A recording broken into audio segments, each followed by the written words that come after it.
Hi there, Ravish. So we've got these essays from you. Great job. Let's take a look straight away and see what you've written today. The first topic is international marketing. Okay. Multinational marketing has been the moot topic of discussion between local businessmen who feel that it is quite difficult to compete with global brands who have captured their market. All right, I don't know why you're calling it a moot topic. I'm not really sure why you've chosen that word. The essay would have us believe that it's not moot at all, but in fact that it's something controversial and worth discussion. And then this should be plural, businessmen. All right? So, however, it has been very beneficial for consumers who were previously unaware of international brands and has also played an integral part in promoting globalization. Okay, all right, well, let's see how you develop it, because remember, it's talking about education, spreading ideas, language, and culture. So let's see if you get into that in your body paragraphs here.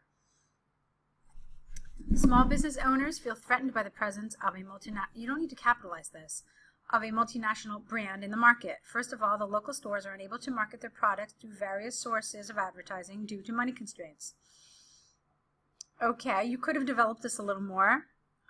Secondly, they are unable to mass produce and hence command higher prices in comparison to their global counterparts. Again, back it up a little. Finally, due to this shortage of staff, they are unable to provide their customers with good after-sales services.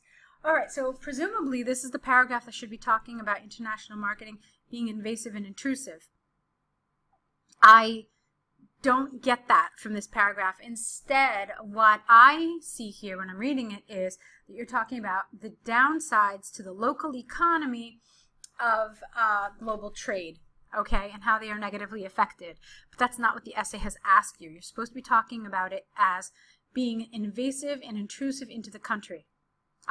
So I would dare say that this is somewhat off topic, okay? Okay, so on the contrary, international marketing facilitates globalization. You don't need to capitalize international. Not only does it give the opportunity to customers who can now choose from a prolific, with an I, range of products that were initially, careful with your spelling, unavailable to them, it also breeds healthy competition. Tell me why. Why does it breed healthy competition? You have to support these ideas. Furthermore, new products that are available also give insight, without an, to local manufacturers, you need an R there, who can learn about the technological advancements that went into the process of manufacturing these products. So what are you trying to tell me? You're trying to tell me that therefore this international marketing provides a necessary and economical form of education. Okay, but you didn't talk about any of this. Ideas, language, culture. Maybe ideas, but certainly not language and culture, okay? So this too is underdeveloped. In conclusion, I would like to say that international marketing has made the world a global village where the inflow and outflow of goods and services is readily available. I strongly believe that international marketing is the way to the future by creating global opportunities to exchange goods and, careful, services freely for the society as a whole. All right, so Ravish, I've basically told you what I think the weaknesses of this essay are. It's off topic in certain places and it's underdeveloped in other, so this would really affect your task response score. I would probably say that that's the weakest element of this essay. Your paragraph order was good. It was appropriate since you say that international marketing is good and you left this paragraph to last. So that's a positive element. But I need you to work a little bit on your task response, okay? So let's now look at your other essay that you sent. Okay, so here it is. It's your task one. It's the English and Homestay Program letter. Let's see. Dear Sir, I am writing in reference to my homestay application. I'm really glad that you have accepted my request and that you will be the first host family that I would be introduced to during my stay in the UK. I reside in Mumbai, India. Recently, I graduated with a bachelor's degree in brand management from Mumbai University. I had submitted an application for a master's in brand development to Oxford University without the "the." I was very excited on receiving their acceptance letter. I've never traveled outside my home country, but I am very excited, again excited, since I've always been fascinated about traveling to a new country. You don't need to capitalize new. Although I've done a bit of research on various places that I can visit before I start my course, it would be of great help if you could provide me with basic information about traveling within and outside Oxford. All right, nice sentence grammatically, good. Like, what is the best possible way to commute to and from the university campus?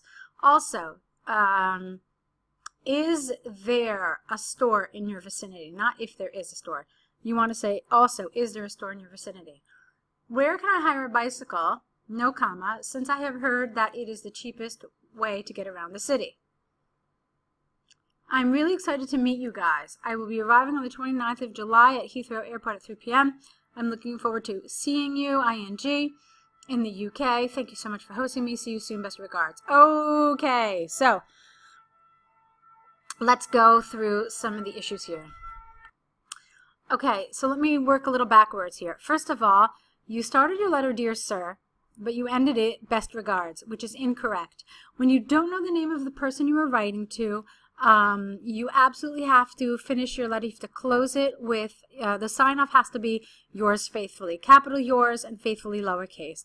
All right? It's what we always use when we don't know the name of the person we are writing to. And then, of course, it's followed by a comma. So that's the first thing. The second thing is your tone was inconsistent.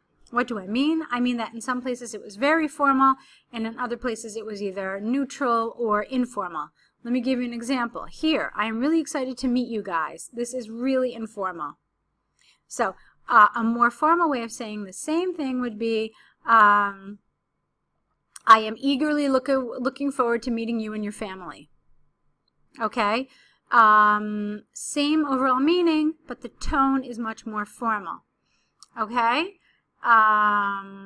Here you were missing like missing some sort of a linker, and then since I'm talking about informal versus formal language, one of the ways we write formally is by not asking direct questions. So let me tell you like what I mean.